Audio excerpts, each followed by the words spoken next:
Café Country, a sua dose de triatlo. Pega o seu café e vem com a gente.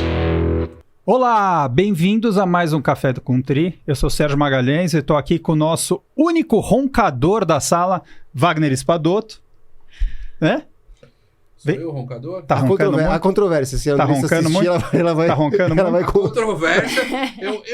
Eu entendi aqui, não existe um só roncador, porque tem gente que tá morrendo de apneia, tá reclamando aqui até agora, isso. e tá falando que eu sou o único roncador. Eu nunca vi apneia sem roncar, existe? Aliás, trouxemos aqui para entender um pouco mais sobre isso. E temos o nosso ancião e dorminhoco do Tri, Beto Nitrini. Fala, Betão. Que segundo a Andressa, eu duvido dessa afirmação que eu ronco quando eu durmo. A minha esposa fala que sim, mas Todo mundo duvida. eu acho que é mentira. Você ronca muito, Beto? Real? Acho que não. Não, brincadeira, ronco. Quando eu durmo barriga pra cima, eu Eu vou ronco. falar pra Erika te filmar. Não E precisa, eu mandar pra ronco, gente. eu Eu ronco. assumo, De barriga e pra é cima. ruim. É. E outro dia meu filho entrou e falou, pai, o que tá acontecendo? É. Então é um problema. Se eu durmo barriga pra cima, eu ronco mais. Ah, é? Se eu durmo, eu Mas ronco. do resto, não. A Andressa já dá umas cutucadas, acorda. Aí você acorda com aquela dor nas costas. O que será que aconteceu? É porque eu ronquei muito. Já dei umas cotoveladas. Corda roxo. E hoje, turma, a gente vai falar sobre algo que pode estar sabotando a sua performance enquanto você acha que está descansando, que é a famosa o quê, Vagnão? A famosa apneia do soninho. Esse nome é sofisticado, né? Apneia. Apneia do sono. Não sei se eu falaria assim, mas é um nome complexo. Ele causa medo em mim. Eu tenho morro de medo. Todo dia eu durmo achando que eu não vou acordar no dia seguinte. Que Ultimamente, delícia, hein? O sono tem sido fácil. Tá tranquilo, tô dormindo bem.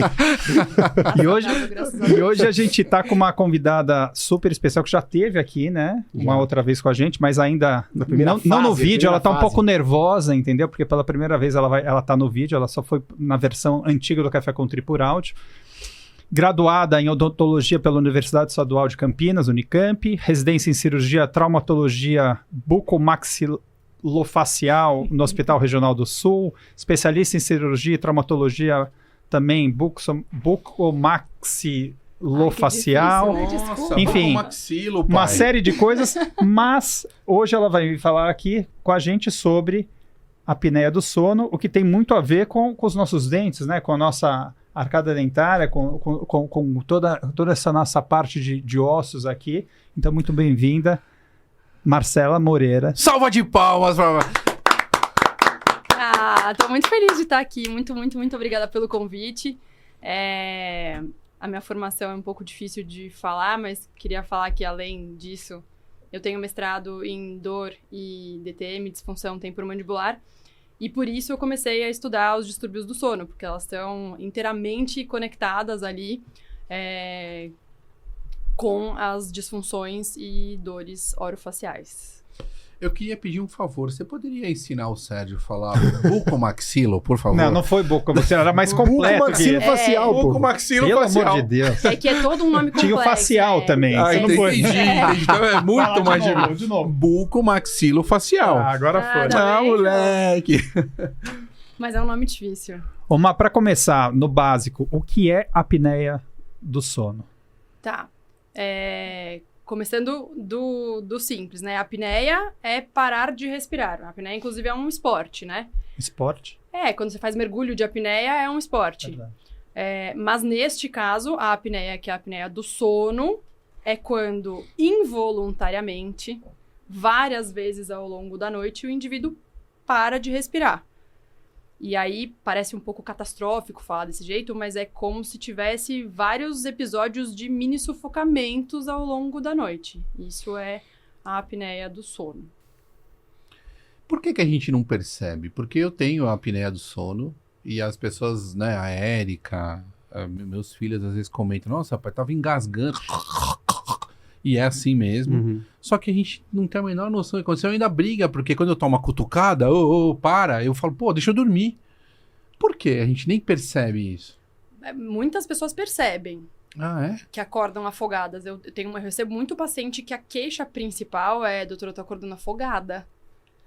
Eu tô acordando afogada, fui no otorrino, enfim, acabou chegando para avaliação comigo, para avaliar a língua, para avaliar a cavidade oral como um todo. E tem essa referência do acordar afogada, do acordar assustado. Então, isso é muito frequente, essa queixa. O fato de você não saber que você está acordando afogado ou, enfim, acordando no susto, é só consequência do estágio do sono no qual você acordou. O sono que a gente, depois a gente pode falar mais sobre isso, mas a gente tem vários estágios ao longo do sono. Quando o despertar, quando a apneia acontece no último estágio do sono, que é o sono REM, ele é uma apneia que ela vem mais abrupta, assim. Então, você normalmente acorda no susto.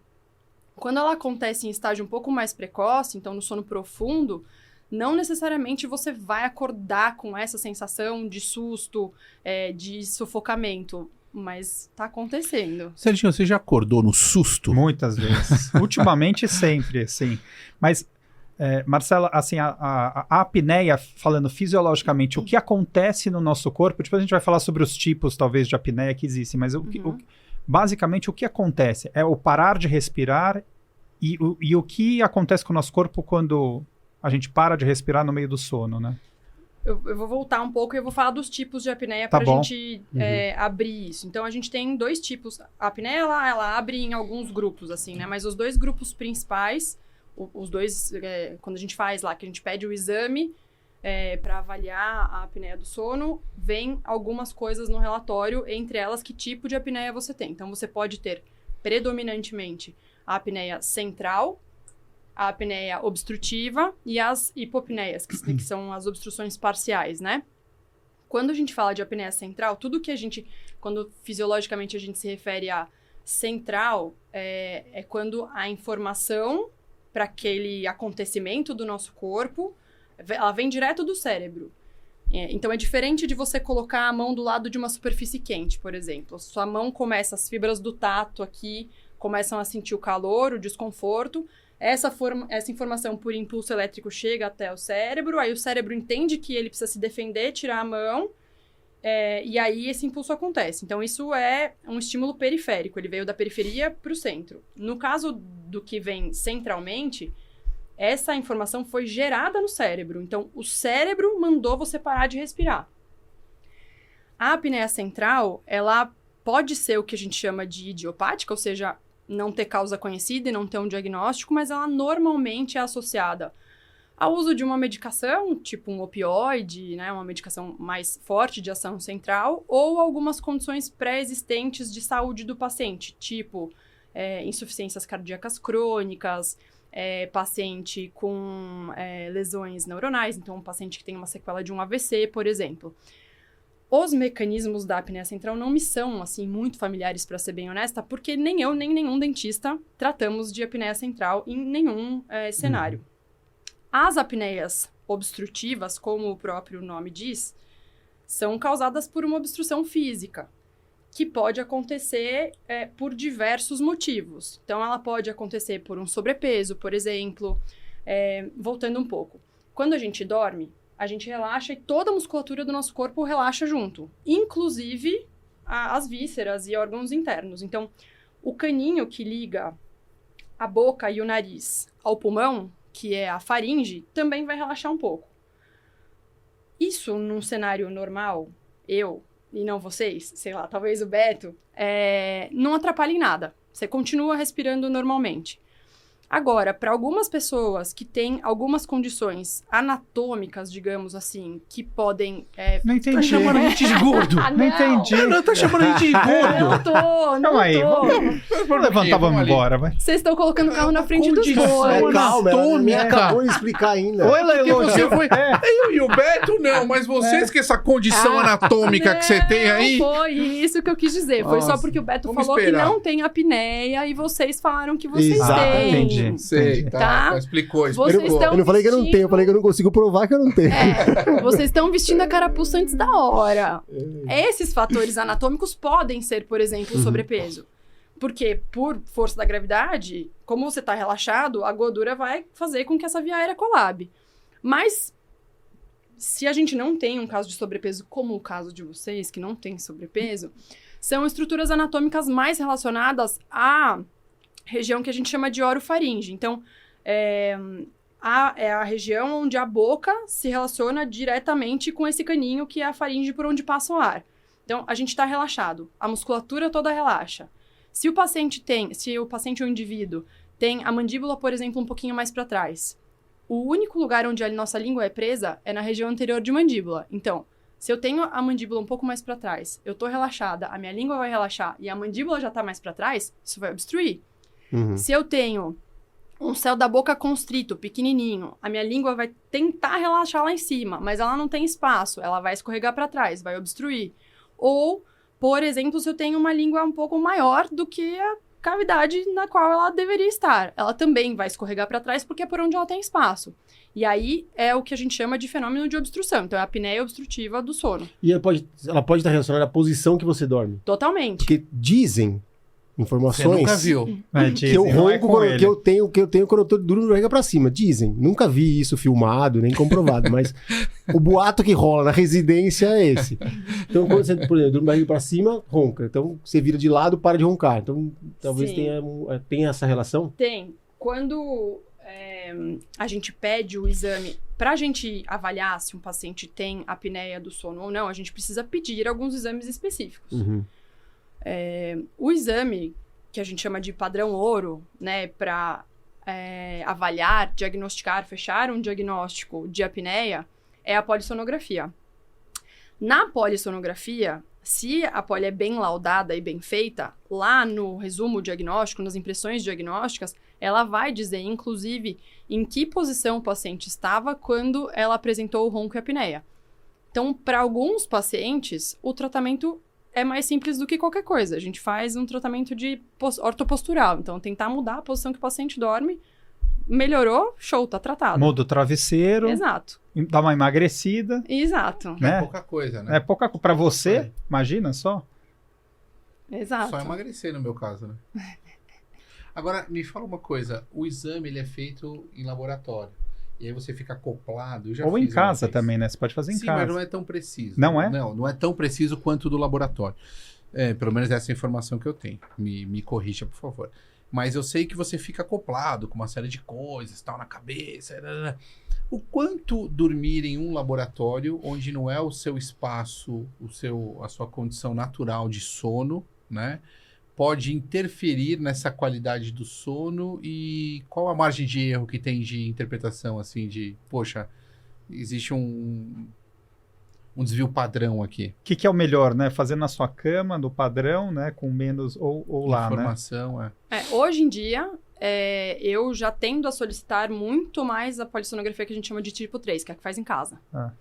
Que eles levam toda a parafernália para o laboratório, você tem um ou outro parâmetro a menos, mas pelo menos você está na sua cama, no seu colchão, no seu travesseiro, no seu ambiente natural. Nem por questões burocráticas de convênio, por exemplo, muitas vezes a gente não consegue fazer um exame do tipo 3, que é o que faz em casa. E aí, por mais que o paciente tenha ali uma dificuldade maior, um tempo maior de latência do sono, que é o tempo que o paciente demora para cair no sono, normalmente, a gente não tem grandes problemas para realizar o exame com pelo menos algumas horas de sono que são suficientes para a gente detectar, fechar esse diagnóstico. Mas é delicado. E, por exemplo, vamos imaginar que eu tenho a língua gigante, né? O que eu faço? Corto? Tem que entender exatamente o que é o problema ali. O problema é a língua muito grande ou é a boca que é muito pequena? Eu já li sobre o palato também, que ele influencia pra caramba, né? O palato mais longo. Então, mas aí eu Sabe sei o que é palato? Palato duro, palato mole, estudei tudo isso aí. Mas assim, a grande questão é saber o seguinte, vamos supor, eu tenho a língua maior que minha boca, né? Essa é a questão. Eu diminuo a língua ou aumento a boca? Quais são os tratamentos que você faz nessa condição obstrutiva quando você detecta que é, sei lá, a tua língua? Aí, de novo, a gente vai entrar em algumas questões diagnósticas. Então, qual é o tipo de apneia que você tem? Você tem a apneia obstrutiva. Ela é leve, moderada ou ela é grave?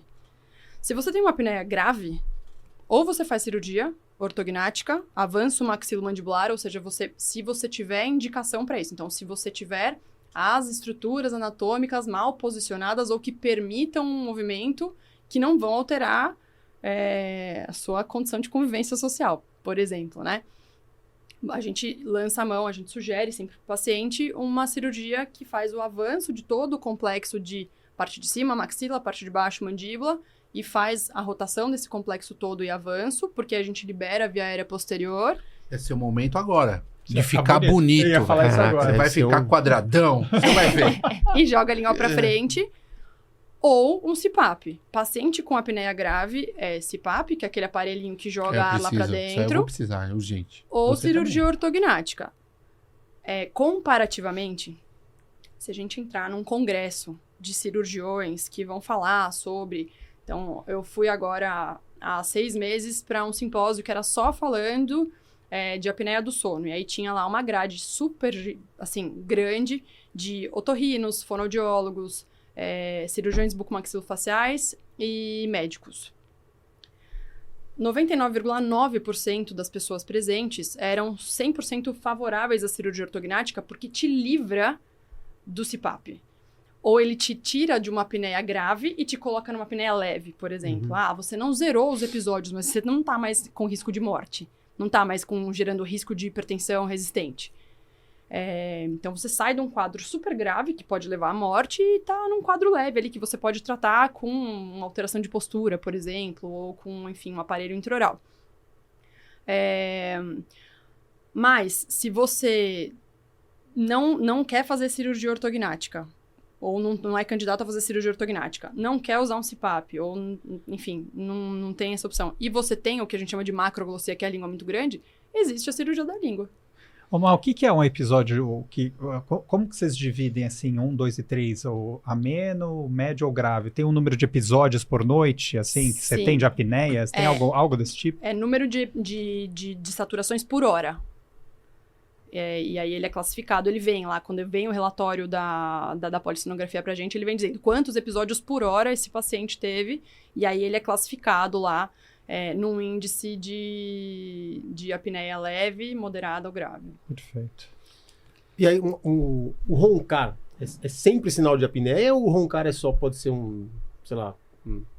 problema, qualquer outro problema, sei lá né? Mas... Ou seja, eu ronquei, eu tenho apneia. Isso, ou não. Não. Tem muito... Eu posso só roncar de boa. Pode.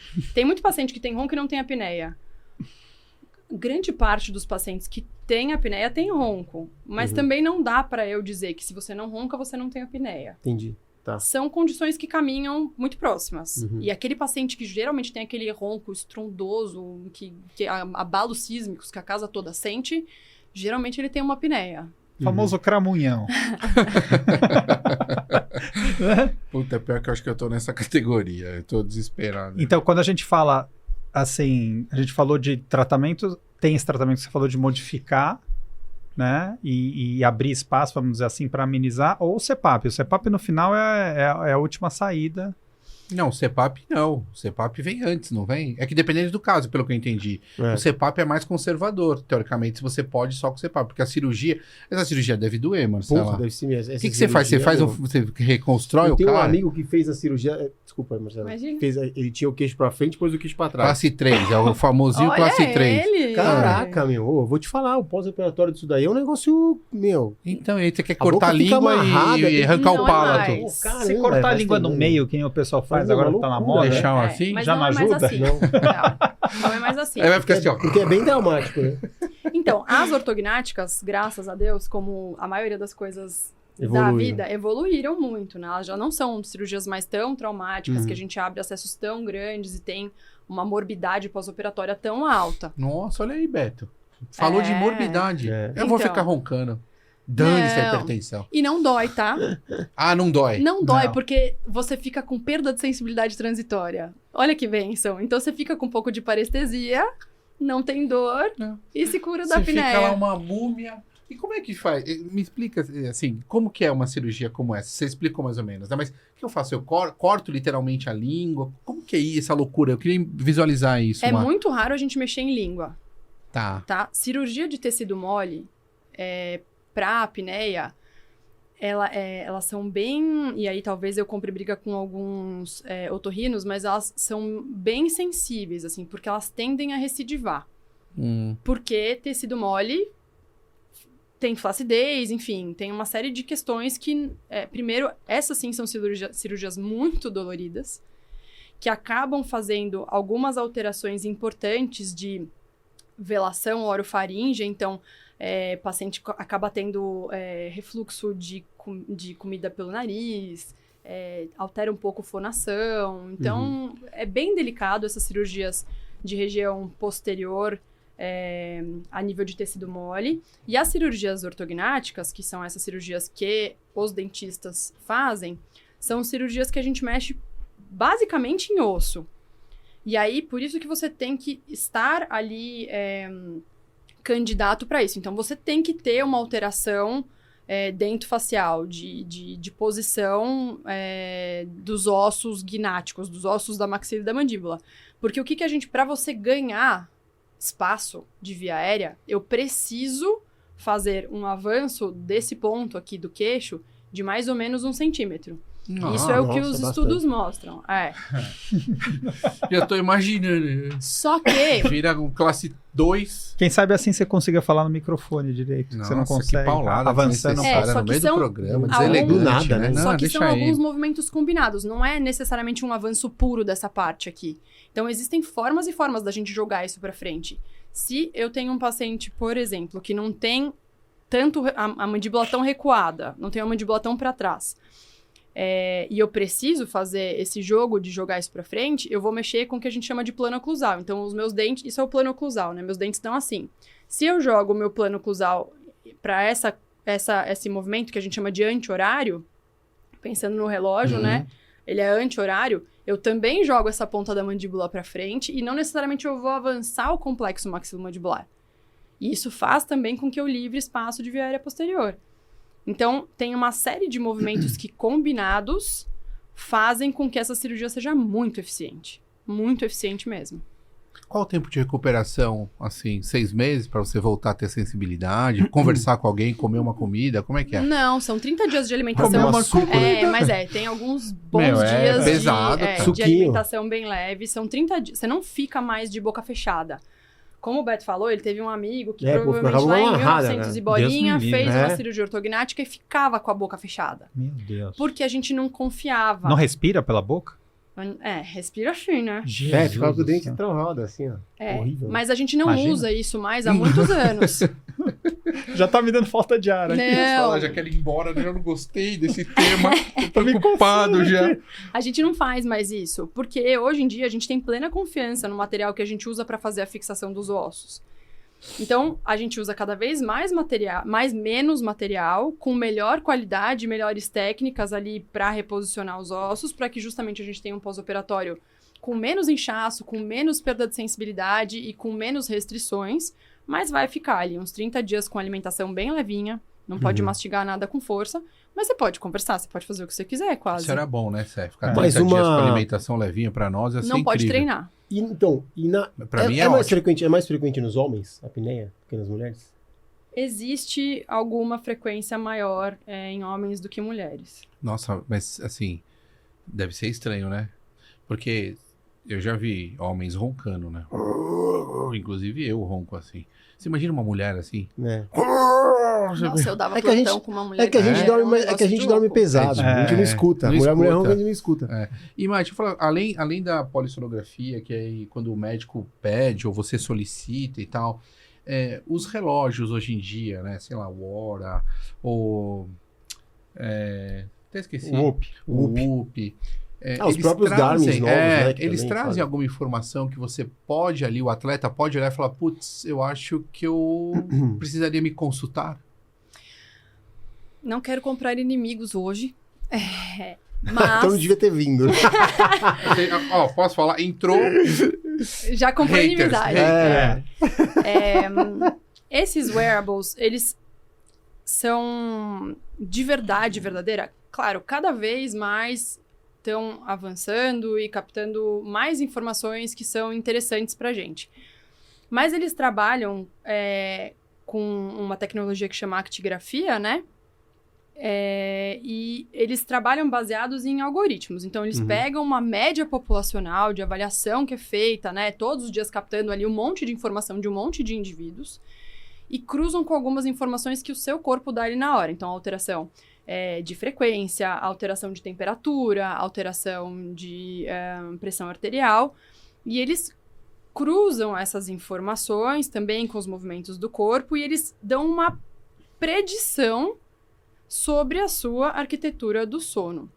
eles não têm capacidade de ver onda cerebral, então eles não têm como dizer em que estágio do sono efetivamente você tá. Então, me dá coceira quando as pessoas falam, porque eu tô com o sono REM muito curto, ou que o Garmin olha pra mim e fala assim, sono REM insuficiente. REM é uma sigla para Rapid Eye Movement, que é movimento rápido dos olhos. A gente tem essa informação na polissonografia porque é colocado um monte de sensor, inclusive na região dos músculos perioculares, que, cruzando essa informação dos movimentos rápidos dos olhos com as ondas cerebrais, o exame diz que a gente está em sono REM ou não REM. Seria muito legal se um aparelhinho portátil... Uma flashmografia aqui no punho, assim, nossa, meu olho tava piscando. Conseguisse dar essa informação pra gente, mas de verdade verdadeira, não dá nem pra confiar muito na arquitetura do sono que esses wearables passam pra gente. Mas... já ia ter mais aí. Mas não deixa de ser um dado relevante. Então, é sempre cruzar a informação que o wearable te passa com a sua sensação. Você tá dormindo super bem, acordando descansado, treinando maravilhoso, e o teu relógio tá concordando com você? Show! Agora, você tá acordando cansado, arrastando corrente o dia inteiro, não recupera, e o relógio tá falando que você tá joia? Não dá pra confiar, né? Claro.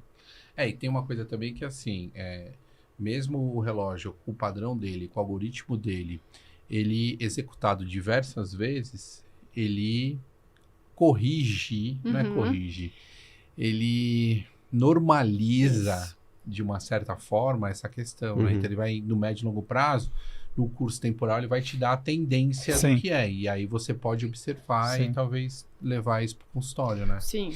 Omar, eu tenho uma pergunta. Normalmente, os pacientes que te procuram lá, dentro dessa questão relacionada à apneia, quais são os indicadores, assim, o que eles relatam, que eles falam para que você chegue num diagnóstico, ou que eles falam, eles conseguem perceber, sei lá, eles acordaram mais cansados, eles estão dormindo bastante, não estão recuperando, quais são, até para a gente poder, as pessoas que estão escutando a gente, eles começarem a prestar atenção um pouco nisso, porque às vezes as pessoas não prestam atenção, mas preste atenção um pouco nisso, né, que isso talvez seja um indício de que você está com apneia, né, e não saiba, né? Então, conta, assim, quais são esses episódios? O que as pessoas relatam para você? Eu tenho duas vias predominantes de pacientes de apneia, né? Que são os pacientes de bruxismo, que chegam, por eu ser especialista em DTM, dor, disfunção, chegam para mim para cuidar da disfunção. E aí quando a gente faz a anamnese do paciente de disfunção, a gente necessariamente tem que fazer perguntas sobre o sono, sobre... questões de rotina e sobre o sono. E aí, nesse bolo aqui, uma pergunta depois da outra, vou angariando informações que me levam a crer que esse paciente seja um paciente que tem apneia. O bruxismo e a apneia caminham muito próximos. Mas como é que é possível que eu tenha um bruxismo, que eu fico apertando a boca, e ao mesmo tempo eu tenho uma apneia que me faz ficar de boca aberta? O bruxismo, pelo que as pesquisas têm mostrado, é um mecanismo reflexo. Então, quando você está com a via aérea obstruída lá, o cérebro manda uma informação para a mandíbula ser jogada para frente, e isso gera a parafunção do bruxismo, que é um dos tipos de bruxismo, né? Que é o bruxismo excêntrico, que a gente chama. E aí, porque assim, é via de regra. Você pergunta, tem bruxismo? Eu acho que tenho. Tem apneia? Não. Tá bom, vamos voltar um pouquinho atrás. Como que é a qualidade do seu sono? Acorda muitas vezes à noite? Aí, quase que invariavelmente, o paciente me dá uma informação super importante, que é: doutor, eu acordo muito para fazer xixi. O acordo muito para fazer xixi é pedido de polissonografia na hora. Por quê? Quando a gente tem um episódio da apneia, a gente faz como se fosse uma constrição do corpo todo, né? Tá tudo aqui forçando. Então, pulmão, coração... Isso altera todo o fluido de líquidos internos ali, e o corpo entende que ele está com uma sobrecarga de líquido e que ele precisa liberar líquido. Então, ele ativa um hormônio que vai conversar lá com os rins e vai falar, tá precisando fazer xixi. Você acorda normalmente por causa do despertar da apneia, e aí, que você acorda, você vê que você está com vontade de fazer xixi. Então, quando a pessoa fala, eu acordo muito para fazer xixi, já me acende 25 luzes. Você acorda? Eu não acordo. De regra Acorda não. mesmo? Não, de regra não, mas... Eu não acordo. Eu acordo, a hora que eu acordo, eu sou... E eu tô tendo apneia. Ou seja, Você vai se mijar já. tá mais perigoso do que imaginar. Porque assim, eu posso não acordar qualquer dia. Exatamente. Não, mas veja, não é que você tá precisando muito fazer xixi. É que você acordou, então você recebeu o sinal. Você acordou, você pensou, tô com vontade de fazer xixi. Não é que você acordou porque o xixi te acordou. Então isso... E Como que a gente vai identificar o que é apneia e o que é vontade de fazer xixi? Polissonografia. Mas não existe, assim, acordar por estar com vontade de fazer xixi? Deve existir. Eu não acordo nunca com vontade de fazer xixi. Dormir várias horas e acordar Então, eu acho que cansado tem não uma é uma coisa coisa, engraçada. por exemplo? Super, com Eu- certeza. Antes de ter filho, eu nunca acordava. Depois que os meninos nasceram, eu acostumei, porque eu acordava sinal de alerta, eu né? acordava pra pegar o Lucas ou o Felipe pra levar pra Andressa dar de mamar, porque ela ficava no quarto, eu buscava eles e trazia. E aí, depois de um tempo que eles pararam, eu continuava acordando naquele mesmo horário. E depois foi diminuindo. Hoje eu acordo, mas não é regra, eu falo todo Sim. dia. Às vezes eu acordo uma vez, às vezes não acordo nenhuma. São menos vezes que eu acordo do que Que mais idade que eles estão, acordo. Betão? O Lucas tá com 15 e o Felipe Quando tá eles com 12. começarem nas baladas, voltar às 6 da manhã, você vai voltar a acordar. de Pode novo. ficar tranquilo que eu passei essa fase. E me aí. fala uma coisa, aquele despertar das 1h30, ou se não, das 2h30, ou das 3h30, É. isso pode estar correlacionado... Bom, isso é muito difícil de falar, mas... Nossa, é. Puta pergunta de maluco. Mas assim, por que você tem uma ideia do que acontece? Porque eu já vi algumas coisas que, todo mundo, o cara acorda 3h30 da manhã. Eu, por exemplo, acordo. Vai comer um Às vezes chocolatinho, né? Não tem chocolate em casa pra evitar esse problema. Mas eu não acordo sei e te aí... dizer. É bizarro, é tudo o mesmo horário. Pau. É velho, coisa de velho que você Será tá. que eu vou Mas cuidar assim, de planta já? A gente tá Madrugada. pensando na performance, né? Pensando nos atletas que a gente tá. A gente tem muito essa coisa de que o ronco tá ligado ao sedentarismo, o ronco tá ligado à pessoa que é mais obesa, que... Não, é comum isso, a gente já discutiu aqui, né? Mas é comum isso, você recebe muitos atletas que têm esse problema, e como que isso afeta, né? Qual vai ser os problemas que isso vai trazer na performance desse atleta? A apneia não seleciona sedentário ativo, por causa daquele motivo que a gente falou lá no começo. Então, obviamente, paciente com sobrepeso é um candidato mais forte a ter apneia. Mas se eu não tenho sobrepeso e eu tenho, por exemplo, uma mandíbula mais para trás do que eu deveria ter, eu vou ter apneia do mesmo jeito, por mais magro e bem condicionado que eu seja. E aí o problema de tudo isso, né, qual que é o problema principal da apneia? A apneia, tem muito paciente que chega pra mim e fala, eu não durmo com ninguém, não vou cuidar disso.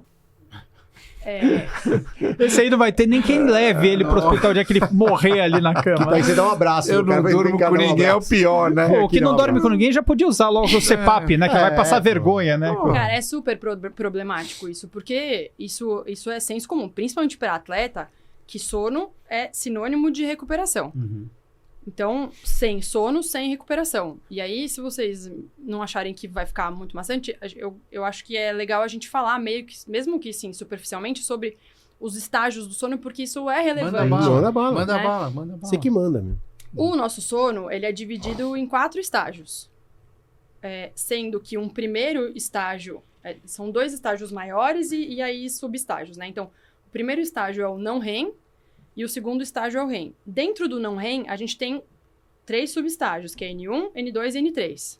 N1 é aquele soninho que você ainda tá, assim, meio... que você acorda meio chutando, Aquele que sabe? você acorda que você tá caindo. Sonho que tá caindo, Exato. dá aquele pulo antes de Esse é o dormir. N1, o N2 é quando você já tá entrando ali num descanso, num relaxamento, e o N3 é o sono profundo.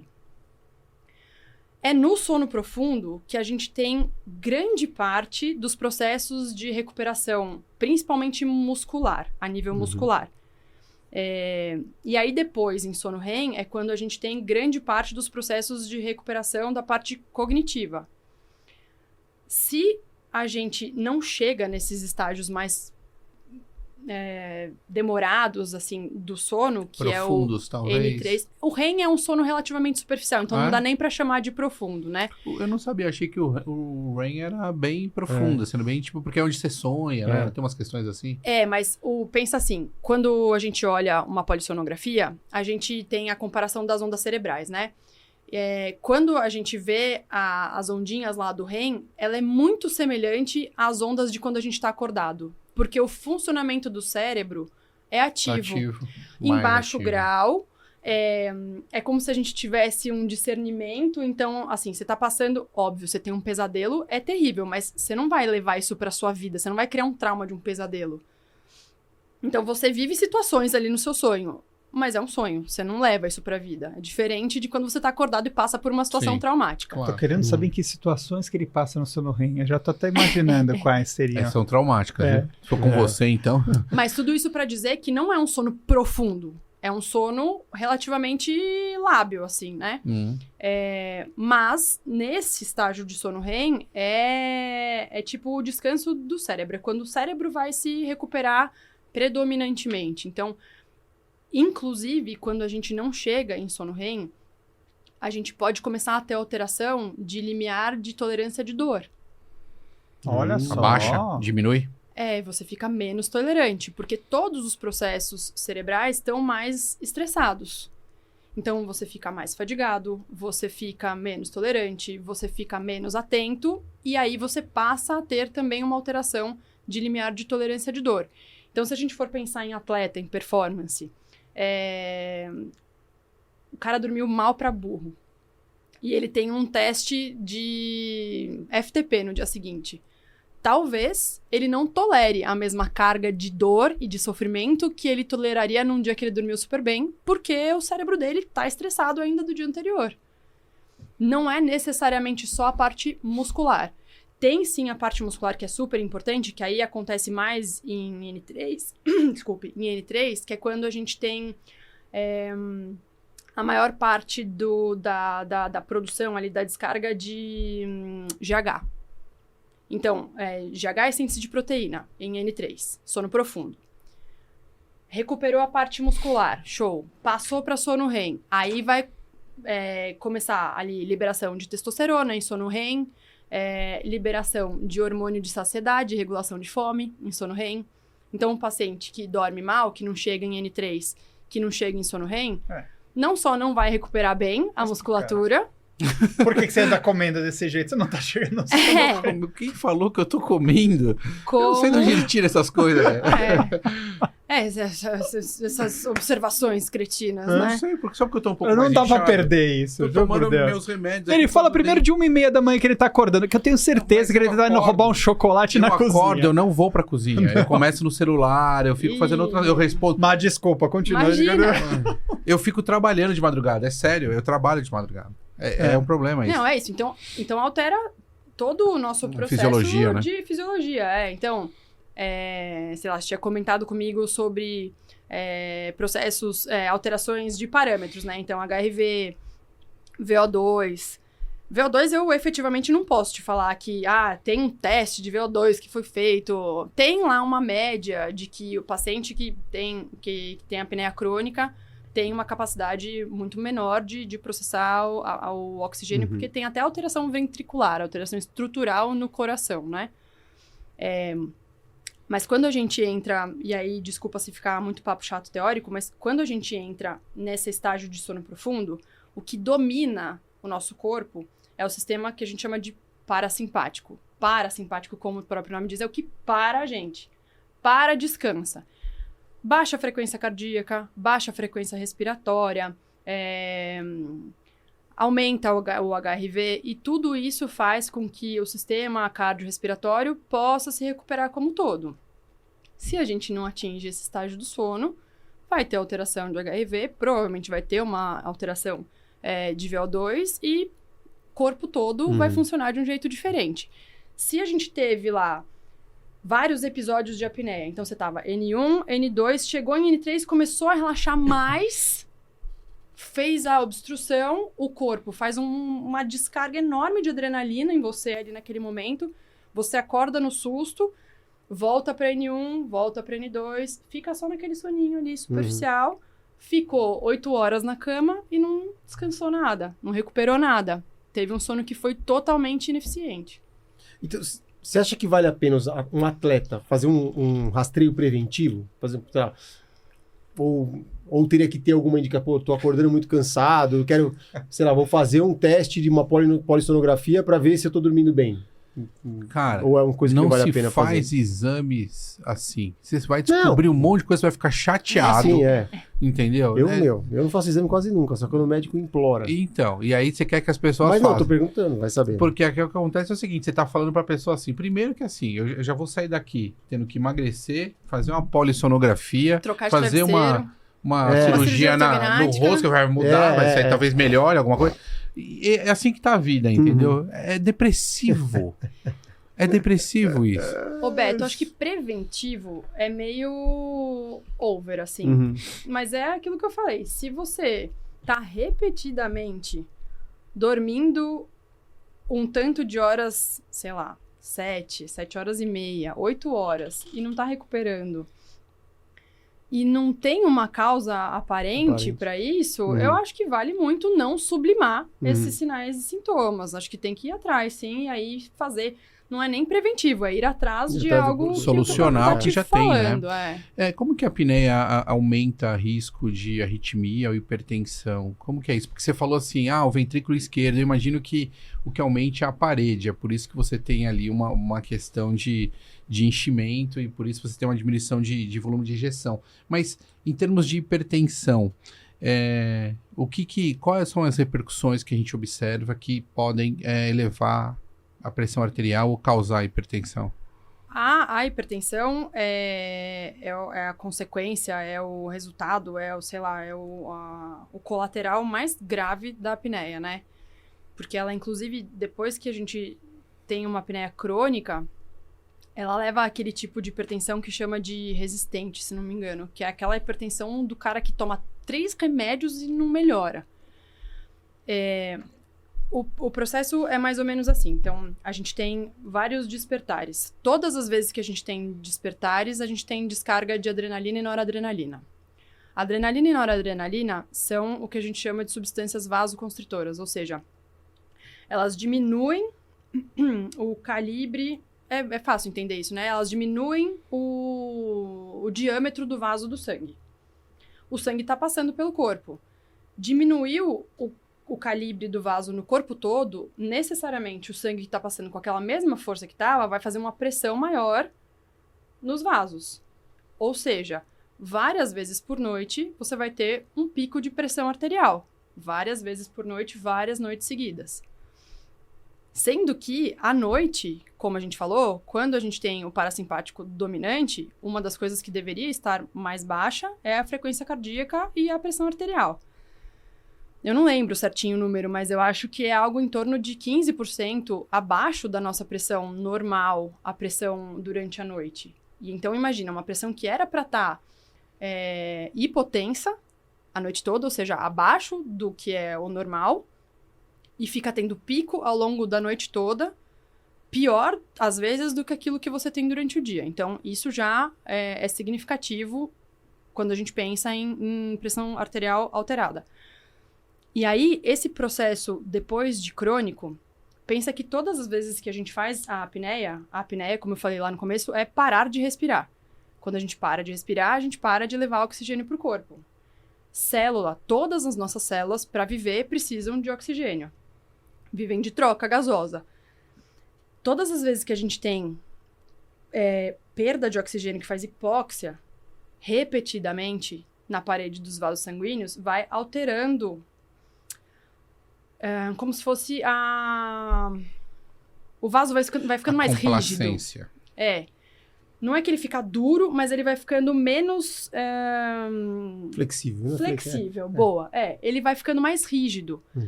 Isso faz com que a força que o coração tenha que bombear o sangue é maior, porque ele tem mais resistência periférica da passagem do sangue. E é esse processo do endurecimento dos vasos que gera essa hipertensão resistente. E aí o coração, pobrezinho, trabalha. Dilata, né? Dá aquela dilatada. Trabalha. Quanto mais velho, pior?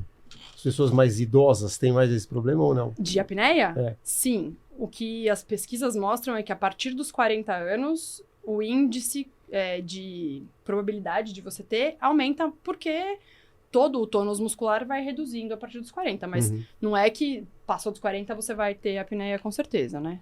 Então eu tenho mais uns 5 anos ainda pra me preocupar com isso ainda. Eu li alguma 35, coisa sobre que o café, ele mascara os sintomas. Existe isso? Existe porque o café é igual o café no esporte, ele vai mascarar o sintoma da estafa, né?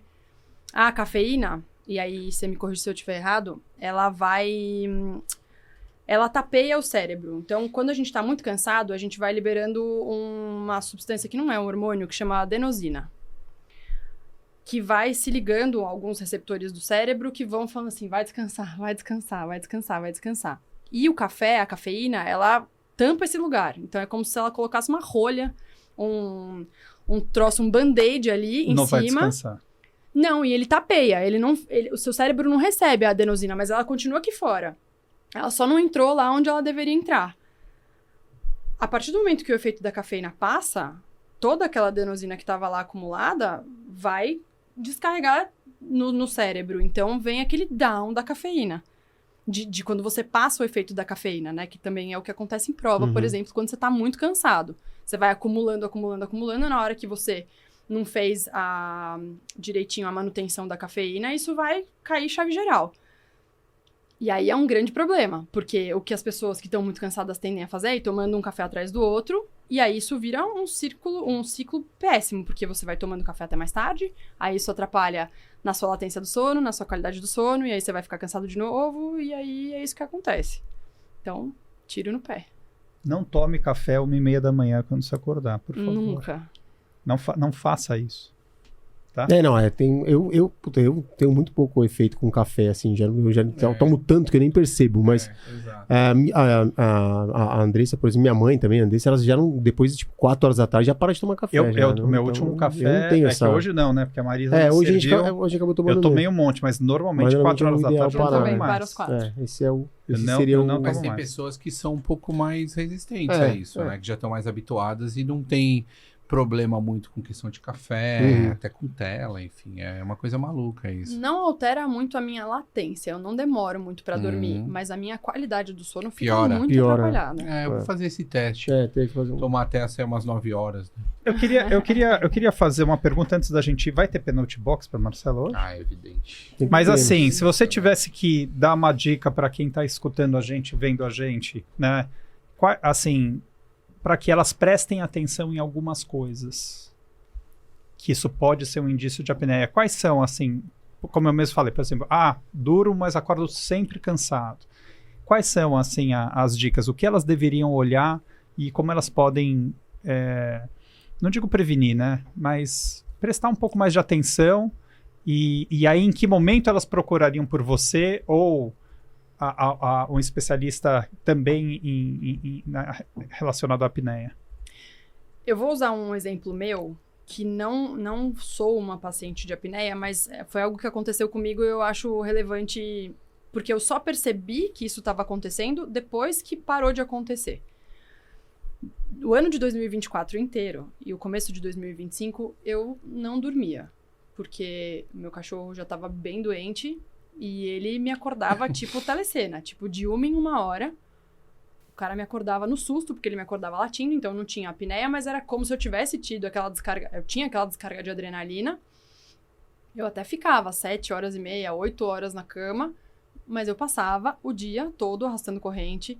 Foi o meu pior ano de rendimento esportivo, disparado, assim. Trato gastrointestinal todo atrapalhado. E comecei 2025 com edema ósseo.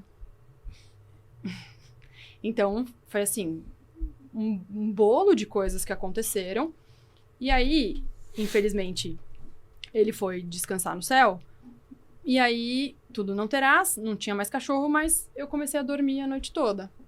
E aí eu falava pro Wagner, eu falei, cara, o que tá acontecendo? Eu tô tomando um negócio aqui, que era nitrato e NAC, que isso aqui tá mudando a minha vida. Ele falou, aí foi ele... A Letícia e a Thaline, os 3 ao mesmo tempo, porque eu mandei a mensagem pros 3 ao mesmo tempo. Os 3 falaram, cara, não viaja. Você tá dormindo.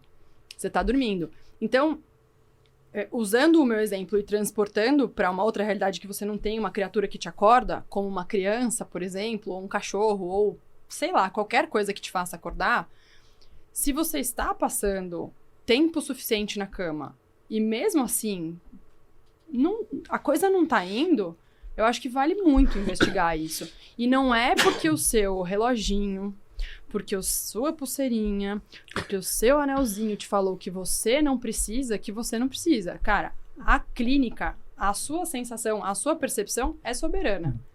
É soberana. Não deixe se enganar por um gadget. Sim.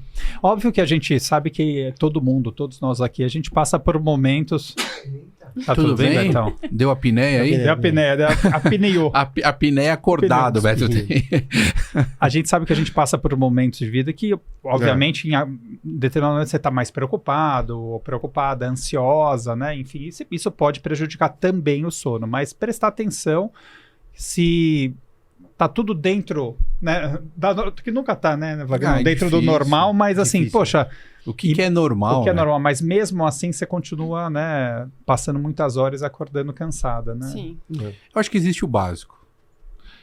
Atividade física, não tem como fugir, até para te dar um gasto energético importante, para ter um melhor sono, diminuição de peso, né, observar e cuidar se houver a necessidade. Tudo isso vai colaborar para você ter uma noite de sono melhor, reparadora e tudo isso que a gente está falando. Betão, tem alguma pergunta a mais ou nós vamos arrebentar? Vamos pro... Ela não conhece isso. Não, não conhece. As perguntas que tem agora são essas daí, ó. As ácidas. Você conhece o nosso Penalty Box? Eu conheço porque eu assisto o podcast, mas eu não sei qual é a diferença das cartinhas. Nem nós. Tem bastante nem diferença. Nem nós. Nem nós. Não, você pode escolher. Aqui, pode ter, cada uma vai ter um número. 1, 2 ou 3. Não necessariamente vermelho, amarelo e azul, mas... Que ele vai trocando. Aí pode ser uma pergunta, pode ser 2 perguntas, ou pode ser 3 perguntas. Então você escolhe aqui. Tá. Dependendo do que cair, você tem... passar uma pergunta. Não tem direito a passar nada. Aliás, o pessoal fica falando aí que fala assim, não, amarelo é sempre o 1. Não, o tem azul ele tem a vermelha com todos os números, azul com todos os números, não é isso? Não muda nada. Ele vai mudando aqui. O problema é se todas estiverem com 3, né? Sim, ele pode ter feito. Esse é o truque. Não, nunca tá. Ele já viu, né? Aquela bolinha que você fica assim no caixa. Essas são essas cartas. Como ele tá me jogando essa daqui, eu vou pegar essa daqui. Toma. Ai, cara. Olha só. Eu acho que ele botou 3 em todas dessa vez, né? Só tá saindo. Eu vou abrir aqui só pra você ver que não eram 3 em todas, ó. Ah, tá bom. Ele foi honestinho. Então eu vou... honestinho. 3 perguntas mais o quê? 3 perguntas mais o quê? Ácidas. Tem que ser um pouquinho ácida, tem que ser polêmica. E se a Marcela não responder, quem responde? Beto Nitrini. Então, Beto Nitrini, que é o ancião, que é a enciclopédia, a bíblia do triatlo. ABC, A, B ou C. Eu não sou de... Não, mas é sobre o assunto. Gostei. Bora, vai embora. A apneia não tratada é irresponsabilidade esportiva? Irresponsabilidade esportiva, tipo sua? Sim. Eu acho que é difícil a gente colocar desse jeito, porque se eu não te relato que eu tô tendo qualquer... eu tô dormindo mal, por exemplo. E tem muito atleta que não fala. Tem muito atleta que fala demais, eu acho. E aí também é difícil você colocar na balança, porque tem os que falam muito e acontece pouco, os que falam pouco acontece muito. Mas se você tem uma relação alinhada com o atleta tá te referindo que não tá dormindo e você, como treinador, tá sublimando esse fato, sim. Sim. Então é sim. Uhum. Sim. Pessoal, depois a gente vai deixar o telefone da Marcela aqui, qualquer problema, lógico. falou com ela. Liga com ela. É incoerente falar de performance sem falar de sono? Não, é totalmente coerente falar de sono e falar de performance. Falar de performance sem sono não existe. Perfeito, gostei também. O que você acha, Beto? Performance e sono, sono e performance. E não só no esporte, performance no dia a dia. No dia a dia. Sono é vida, né? É o que a gente falou com a doutora Fernanda na última gravação. O que você acha dos atletas que medem HRV e ignoram o sono? Acho que a maioria das... Ai, olha eu. Acho que grande Calma, foi quase. Agora você pegou ela. Foi quase.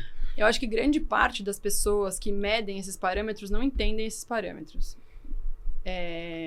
Então, não que eu ache que não deva ser aferido. Acho que tudo é válido. Você não proíbe. Não proíbo. Exato. Mas eu acho totalmente problemático quando quando uma pessoa, um cliente, chega no consultório e eu, que teoricamente sou a pessoa que mais sabe sobre o assunto ali na sala, neste caso, sobre um distúrbio do sono, sobre um bruxismo, sobre uma apneia, falo pro cara, a gente tem que entender o que tá acontecendo, vamos fazer uma posição. Não vou fazer porque o meu anel falou que eu não preciso fazer. Então tá bom.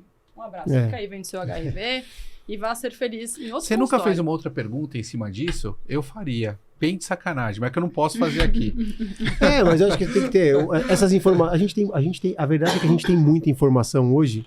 E a informação, se você não souber interpretar, mesmo, você pega mesmo hoje, do medidor de potência ao HRV. Não, qual foi sua potência? Foi X, não interessa. Né? Sei lá, eu tava conversando com o Fabinho Carvalho outro dia, que ele falou, fiz um treino com o rolo lá, que a gente tava fazendo um fit online da minha bike lá, e ele falou, como você fez? Que treino que você fez? Ele falou, fiz 2 minutos a 310 watts e 5 minutos e 2 minutos solto. Eu falei, 310? Eu falei, Fabinho, pesa 85 quilos, 310 não é muito. Se você não interpretar o que é esse 310, é diferente. Então, cada dado tem uma informação. Se você só usar o dado do relógio e falar, não, tá tudo... o relógio falou que tá tudo bem, mas você tá se sentindo um lixo... E da mesma forma que o relógio tá falando que você tá um lixo, você tá se sentindo super bem, vai por você, né? Acho que tem que ter esse conhecimento aí também. Excesso de métrica gera, não sei se pode dizer melhor do que eu, gera uma hipervigilância muito perigosa, né? Sim. Eu sempre gostei muito de trabalhar com as métricas e ao longo do tempo, não é que eu soltei, mas é que eu tento olhar outras coisas hoje em dia, porque eu sinto que eu colaborei muito para os atletas ficarem birulei. E eu me incomodo isso, porque o exercício ele não pode fazer mal para as pessoas como tem feito. E eu acho que as métricas fazem mal para as pessoas. E as métricas, elas podem ter uma ou outra ali de direção para o atleta, mas ela é uma luz para o coach. É o coach que tem que estar olhando aquilo, é o técnico que tem que estar vendo aquilo e interpretando e ajustando, enfim. Mas é isso, né, pessoal? É isso. Não tem mais nenhuma braba aí, não, né? Braba não. Não. Deixar agora... o Marcelo quer umas O que você está fazendo da vida? Onde você atende? Deixe seus contatos para quem tiver quase morrendo na cama, que precisar. Quiser fazer uma operaçãozinha leve, pessoal. Você trazer a boca para cá. Ou fazer uma harmonização facial. Né, deixar também. Tipo o máscara, né? Vem aqui o queixo da pessoa. Não faço harmonização orofacial, não sou contra, porém não faço. Devia fazer, talvez, né? Ganhar um dinheiro, mas tudo bem. O Beto está precisando de fazer uma, né? Aquele tamanho assim, pelo amor de Deus. Eu atendo aqui pertinho, atendo no Itaim Bibi, consultório. Meus contatos estão no seu Instagram. Qual é o seu Instagram? Do nome da clínica? O nome da clínica. O Centro Odontológico Especializado Moreira de Souza. Moreira de Souza. Tô no Instagram como Marcela B. Moreira. Marcela.B. Moreira, eu acho. Já viu que ela é dona do negócio, né? Que é Moreira. Segue. Sou sócia do meu tio. E tô à disposição para quem tiver pergunta, quem achar que quer fazer uma avaliação. É sempre bom trocar. E se você tiver alguma dúvida, manda para quem? Manda pro Betão. Manda pro Betão. O Betão responde. Você manda no comentário aqui do episódio, no YouTube, no Spotify ou no Instagram, no @café com triatlon. Aí você segue, compartilha. Quando estiver assistindo o vídeo no YouTube, dá o likezinho lá para aparecer para mais gente essa conversa, para o algoritmo entender que tem bastante gente pra gente não ser mandado embora. Quer cornetar, pode cornetar, mas dá o like, por favor, não tem problema. A gente quer interação. Corneta com amor. Corneta com amor, é isso aí. Tá bom? É isso. Então, beleza, galera. Valeu. Obrigado. Até a próxima. Obrigada, gente. Adorei. Valeu! Café com Tri, a sua dose de triatlon. Pega o seu café e vem com a gente.